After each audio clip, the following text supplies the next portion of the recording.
Fala galera boa de luta, tá ligado aqui no Dojo? Hoje estamos aqui na Soul Fighters e do meu lado tá o mestre Álvaro Mansur. Grande mestre, tudo bem? Tudo ótimo, graças a Deus. Prazer recebê-lo aqui, viu? Prazer é tudo nosso aqui do Dojo. Mestre, vamos começar logo contando um pouco da história da Soul Fighters? Vamos, lógico, é um prazer. Então conta pra gente, o público de casa, como surgiu a Soul Fighters? E quando também? E quando? Quando a Soul Fighters surgiu há uns 8 anos atrás, tá?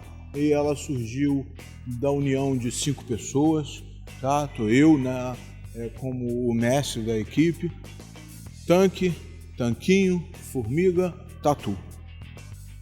3 dessas pessoas hoje se encontram nos Estados Unidos, que é o Tanque, Tanquinho e o Formiga, e no Brasil me encontro eu e o Tatu. Muito bacana. Como é que foi a união de pessoas tão diferentes, né, para montar uma equipe e a equipe crescer tanto? Como é que é essa divisão de tarefas? A gente sabe que é difícil, é quase que uma empresa, né? Tem que saber gerir isso. Como é que conseguiu? Você é o mestre da equipe, o mentor da equipe, o mais graduado. Então como é que é gerir tantas pessoas diferentes e direcionar para o caminho certo? O caminho de sucesso, né? Porque hoje a Soul Fighter é uma equipe de muito sucesso. Até certo ponto, Carlão, eu posso dizer para vocês do programa Dojo, né, de toda que assistem ao programa, é que no caso da Soul Fighters é um caso simples. É muito simples, porque todas as pessoas são muito amigas. 2 deles são meus alunos desde muito novos, que é o Tanque e o Tanquinho. Os outros 2 vieram a somar de uma forma absurda, que é o Tatu e o Formiga. Então, para mim, para o Álvaro, o mestre, é muito tranquilo. A parte de gerência da empresa, cada um deles toma conta das suas filiais, cada um deles toma conta das pessoas que vêm abaixo deles, e eles se reportam a mim só em casos de dúvida, em casos daquilo que eu possa estar ajudando. Caso contrário, Carlão, não tem necessidade de nada, todos eles têm liberdade total, entendeu? E graças a Deus eu nunca tive problema nenhum. E nem eles tiveram problemas entre eles. É fantástico. Muito bom. O diálogo sempre é a primeira coisa. Sempre. E a amizade, sem dúvida. A amizade é bom demais, né? E a amizade de tatame dura pra sempre. Dura pra sempre. A amizade de tatame não tem nada igual. Não tem igual, realmente. Não tem igual. Então vamos contar um pouco o segredinho, né? Se você falou pra mim ali na apresentação que não tem segredo, é trabalho. Então conta um pouquinho do trabalho em termos competitivos. Afinal, a Soul Fighter são 8 anos de vida, já com muitos campeões, muitos atletas de ponta, como João Gabriel, por exemplo. O Igor Paiva chegando aí com tudo. Então conta pra gente um pouquinho como é que é esse processo, esse trabalho que a Soul Fighter vem fazendo para desenvolver o jiu-jitsu competitivo, principalmente. Como eu falei para você, né, há pouco tempo atrás, as equipes cada professor tem a sua autonomia. Então, muito dessas pessoas, em específico esses atletas, eles vêm de filiais que são de um determinado professor, tá? Porém, esses professores vêm de uma inclusão só, que é da liderança. Então, essa por exemplo, o João Gabriel. O João Gabriel é uma história dentro da Soul Fighter, uma história engraçadíssima. O João Gabriel começou com 3 anos tendo aula comigo. Aí, num determinado momento, ele sai da equipe, tá legal? Na Academia Kyoto, na época, tá? Que eu dava aula na Academia Kyoto, da onde vem a minha origem, depois a gente pode falar sobre isso. E ele sai para ter aula com Tatu e com Formiga. Aí depois a gente monta a Soul Fighter. E aí o João Gabriel se reencontra com todos. Um momento assim, engraçadíssimo de união, mais importante do que tudo na vida. João Gabriel então se torna a pessoa que é, e fantástico, graças a Deus é o garoto que é. Um garoto muito bom. Essa é a grande vantagem. E uma história muito bonita de superação. Deus do céu, nem fala, acabei de ficar arrepiado sobre isso. É verdade. Vitorioso na vida, vitorioso de um câncer, entendeu? Um câncer ao qual ele passou por momentos muito difíceis da vida, onde a família dele foi extremamente importante, pai, mãe, fantásticos, aqueles que conhecem sabem o quanto os pais do João são importantes na vida dele, tá legal? E, obviamente, a academia, dentro do possível, deu todo o apoio àquele menino, para que ele hoje estivesse brilhando novamente nos tatames em um tempo até certo ponto curto, porque ele parece que foi ontem, ele se superou um câncer e hoje ele é campeão de categoria no PAN e vice-campeão no absoluto. Uma verdadeira história de sucesso. Verdadeira história de sucesso. Então vamos falar sobre sucesso, sobre a sua trajetória. Durante a sua resposta, você falou sobre a Kyoto. Isso. Né? Então conta um pouquinho pra gente na sua história na Kyoto. Você é sobrinho do grande mestre Mansur, um mestre realmente muito renomado na arte suave. Como é que foi treinar com ele? Ele era muito rígido. Ele tinha uma... porque sempre de casa, santo de casa não faz milagre, né? Então ele era mais rígido com você. Como é que foi a tua formação na Kyoto? E, posteriormente, a sua saída para montar o seu próprio caminho e hoje com a SoulFive? Eu sou um cara de sorte. Ser sobrinho do cara é bom demais. Entendeu? Eu posso falar para você que eu sempre tive do bom e do melhor. Eu fui tratado por ele durante muitos anos, conforme todas as pessoas eram, porque éramos crianças e a gente estava ali, na verdade, para se divertir, a gente estava ali para brincar, e ele, um grande professor que, através da didática de treinamento, didática de ensino, ele conseguia passar muita coisa através da brincadeira e fazia com que as crianças não saíam de lá, e eu era um. Que bom, né? Que bom. Bom, como aqui a gente esteve na Gracie Muay Thai, na Casa dos Grace, né?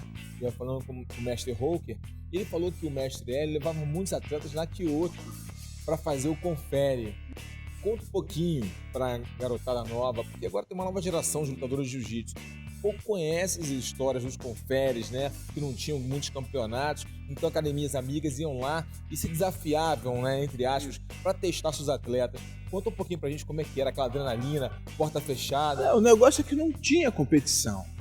Não tinha, era uma por ano.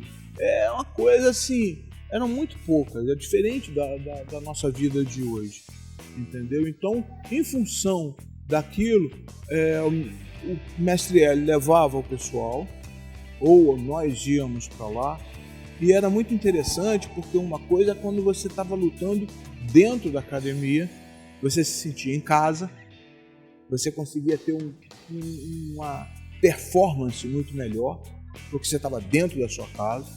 E a outra coisa é quando você ia para a academia do mestre Hélio, você ficava nervoso, tenso, porque você estava na casa dele.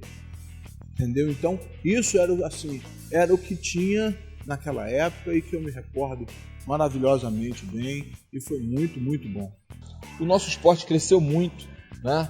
E dentro desse crescimento, obviamente, tivemos alguns momentos conturbados, né? Alguns momentos que a nossa imagem ficou depreciada, né? Usamos alguns adjetivos pejorativos como pit boys, né? As pessoas apontavam quem tinha a orelha deformada, a cabeça raspada, né? O pit boy, e não era bem isso. Tinham muitos, a maioria absoluta sempre foi competidora, sempre foram pessoas do bem. Sim.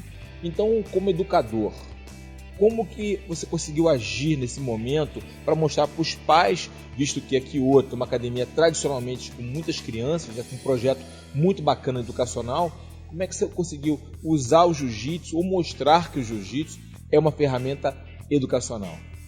Então, eu sempre trabalhei com muita criança, sempre foi o foco em termos da academia, muitas crianças, obviamente a gente tem sempre os adultos, mas eu sempre tive muita criança.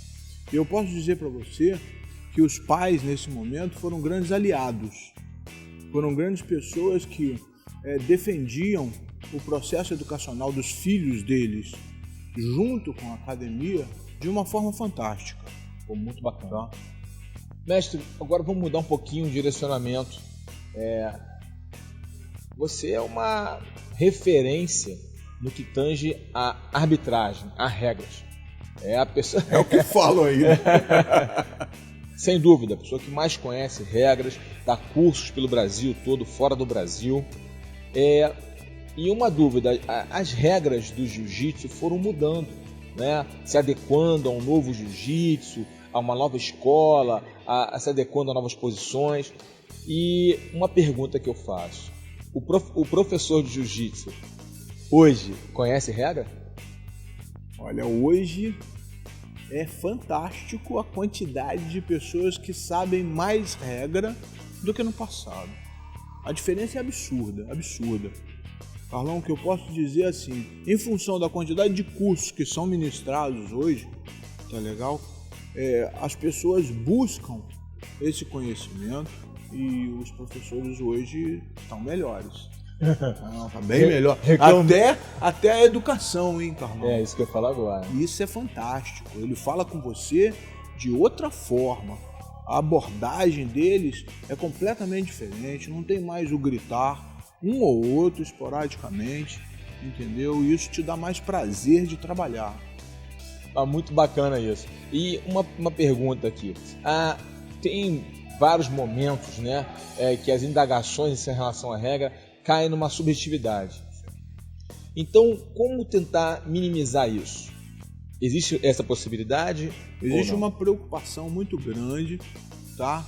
Que cada vez diminua menos a liberdade, não é nem liberdade, é a chance do árbitro pensar se aquilo é certo ou errado. Então existe essa preocupação muito grande, se estuda dessa forma, se pretende chegar a uma determinada posição dessa forma, porque assim você não dará chances aos erros. Agora, é muito difícil, para não falar impossível, né, que os erros se acabem.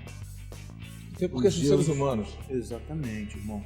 Então os erros não vão acabar, entende? Por mais que se busque as melhorias, a gente não tinha, antigamente a gente só tinha um árbitro por luta, independentemente se fosse final, se não fosse. Depois colocou 3 árbitros para poder melhorar.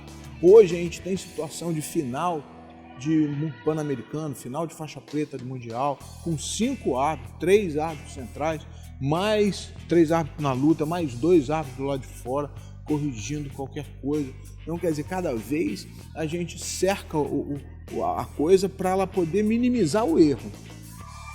Mas são processos e a tendência é melhorar. É o crescimento natural. É o crescimento natural, perfeito. Bom, galera, o papo tá muito bom, mas o que é bom dura pouco, já diz o ditado popular. Esse papo aqui com o mestre Álvaro Mansur vai ficando por aqui, mas fique de olho aqui no Dojo, porque vem muito mais coisa por aí, beleza? Tamo junto, até a próxima.